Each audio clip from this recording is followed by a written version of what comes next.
But hello hi Aadab వరకం నమస్తే welcome to Kavi's kitchen. ఈరోజు నేను మీకు చిరుధాన్యాలు ఒకటైన జొన్నతో తయారు చేసే జొన్న రొట్టె చెప్పబోతున్నాను. జొన్న రొట్టె మీరేంటి చెప్పేది అనుకుంటున్నారు కదా, కానీ నేను ఈరోజు చాలా ఈజీగా 10 minutesలో తయారయ్యే రొట్టె గురించి నేను చెప్పబోతున్నాను. ఎలా అంటే, నాకు జొన్న రొట్టెలు అంటే చాలా ఇష్టం అండి, మా వారికి కూడా, కానీ నాకు చేయరాదు. సో అమ్మని అడిగితే అమ్మ నేర్పించింది ఈ చిట్కా. సో అందుకే నేను దీనికి అమ్మ నేర్పిన జొన్న రొట్టె అని పేరు పెట్టాను. సో పూరీ ప్రెస్ ఉంటుంది కదా అందరి ఇళ్ళల్లో, పూరీ ప్రెస్ మీద చాలా తొందరగా అయ్యే జొన్న రొట్టె మనం చూద్దాం. ఇప్పుడు మనము జొన్న రొట్టె మీకు అందరికీ తెలిసిందే కదా. జొన్న రొట్టె తయారు కావాలంటే మనం ఫస్ట్ ఒక గ్లాస్ పిండికి 1 గ్లాస్ వాటర్ తీసుకొని గిన్నెలో బాగా నీళ్లు మసిలిన తర్వాత పిండి వేసి కలుపుకొని ఉప్పడం అంటాము. మనం జొన్న రొట్టెకి పిండి ఉప్పడం అంటాము. అలా చేసుకుంటే ఈ విధంగా చాలా స్మూత్గా సాఫ్ట్గా పిండి తయారవుతుందండి. ఈ పిండిని కొంచెం కొంచెంగా తీసుకొని ఇలా పూరీ ప్రెస్కి కాస్త జస్ట్ కొంచెం ఆయిల్ రాసుకొని మనం రొట్టె చేసుకోవాలి. రొట్టె చేసుకొని పెనం మీద వేసుకొని కాల్చుకుంటే చాలా బాగుంటాయండి. సరే, మరి జొన్న రొట్టెలు ఎందుకు తినాలి కదా? గోధుమ రొట్టెల కన్నా జొన్న రొట్టెలు చాలా బలమైనవి. అండ్ ఇందులో చాలా యాంటీ ఆక్సిడెంట్స్ ఉంటాయి, ఐరన్, కాల్షియం, ఎముకలు గట్టిపడడానికి కావాల్సిన ఫాస్ఫరస్ ఇందులో ఉంటుందండి. సో ఇంకా మన ఇమ్యూనిటీ పవర్, రోగనిరోధక శక్తిని చాలా పెంచుతాయి, చెడు కొలెస్ట్రాల్ని తగ్గిస్తాయి, బలహీనపడిన నరాలని బలపరుస్తాయి. సో గుండె జబ్బులు రాకుండా కూడా జొన్న రొట్టె కాపాడుతుంది, జొన్నలు కాపాడుతాయి.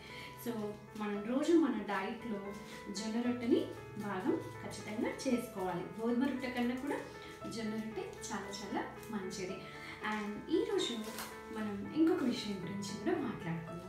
ఈ రోజుల్లో ఎవరికి చూసినా స్ట్రెస్, ఒత్తిడి, స్ట్రెస్ అంటున్నారు కదా. మరి స్ట్రెస్కి గురైనప్పుడు ఏం జరుగుతుంది మన బాడీలో? అడ్రినలిన్ అండ్ కార్టిజాల్ అనే హార్మోన్స్ విడుదలవుతాయి. సో మరి అవి విడుదలైనప్పుడు మీకు తెలిసింది యాంగ్జైటీ, గుండె దడదడ, డైజెషన్ ప్రాబ్లమ్స్, అల్సర్స్, తలనొప్పి, ఇలా రకరకాల సమస్యలు మనం ఎదుర్కొంటాము.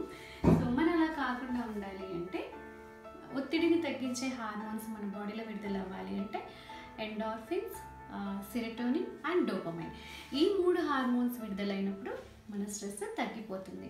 సో మరి ఎలా ఒత్తిడి తగ్గాలి అంటే మనం మన లైఫ్ స్టైల్ మోడిఫికేషన్ చేసుకోవాలి. సో ఫుడ్ అండ్ ఎక్సర్సైజ్, ఇవి 2 మనకి చాలా చాలా అవసరమైనవి. సో ఫిజికల్ ఎక్సర్సైజ్ని walking, yoga, aerobics, dance, swimming, ఏదైనా మీరు ఒకటి ప్రాణాయామ, ఏదైనా ఒకటి మీరు లైఫ్లో పార్ట్ చేసుకోండి. అలాగే ఫుడ్లో కూడా మార్పులు చేసుకోవడం.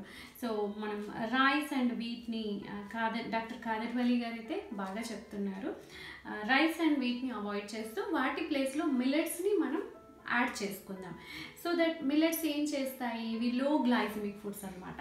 స్లోగా డైజెషన్ అవుతాయి, స్లోగా అబ్జర్వ్ అయిపోతాయి, బ్లడ్లో గ్లూకోజ్ లెవెల్స్ని స్లోగా రేజ్ చేస్తాయి. దానివల్ల మనం తిన్న తర్వాత చాలా పొట్ట నిండినట్లుగా ఉంటుందన్నమాట, ఆకలి తొందరగా వేగదు. సో పీచు పదార్థాలు ఎక్కువగా ఉంటాయి కాబట్టి మనకి ఇవి చాలా మంచివి అని చెప్తున్నారండి. సో మిల్లెట్స్ని మనం మన లైఫ్ స్టైల్లో ఫుడ్లో యాడ్ చేసేసుకుందాం కదా. సో చూసారా ఎంత సింపుల్గా జొన్న రొట్టె చేసుకోవచ్చు. పగులుతుందని, ఇదని, అదని చాలా పైపెట్టిచ్చేస్తుంటారు జొన్న రొట్టె అనగానే. బట్ పూరి ప్రెస్ మీద చేసుకునే జొన్న రొట్టె చాలా బాగుంటుంది. సో నేను మీకు ఆల్రెడీ తయారైన జొన్న రొట్టె మీకు చూపిస్తున్నాను. వేడి వేడి ఎమ్మి జొన్న రొట్టె నా దగ్గర రెడీగా ఉందండి. సో ఈరోజు నేను జొన్న రొట్టెకి చిక్కుడుకాయ కర్రీ అండ్ పచ్చి ఉల్లిగడ్డ, పచ్చిమిర్చితో తింటున్నాను. యా, వావ్, వేడి వేడి జొన్న రొట్టె చిక్కుడుకాయ కర్రీతో, వావ్, చాలా బాగుందండి. అండ్ ఉల్లిపాయ కూడా మన ఆరోగ్యానికి చాలా మంచిది, పచ్చి ఉల్లిపాయ. యా, ఇలా మనం జీవితంలో అనుకున్నవి సాధించాలి అంటే హెల్తీగా ఉండాలి కదా. సో హెల్తీగా ఉండాలి అంటే హెల్తీ ఫుడ్ తినాలి. కాస్త కష్టమైన ఓపిక తెచ్చుకొని ఇష్టమైతే కష్టం ఏదీ లేదండి, ఏదీ లేదు. సో కావాల్సిందల్లా సంకల్పం. సో మన ఆరోగ్యం మన చేతుల్లో ఉంది, ఉంచుకోవాలి అన్న సంకల్పం మనదైతే మనం హ్యాపీగా చేసుకోగలుగుతాం కదండి. సో యమ్మీ జనరేటర్ చాలా బాగుంది, మీరు కూడా టేస్ట్ చేయండి. Wish you good luck. Thank you. Please watch, share and subscribe to my channel Dr. Kavita Ajay. Thank you.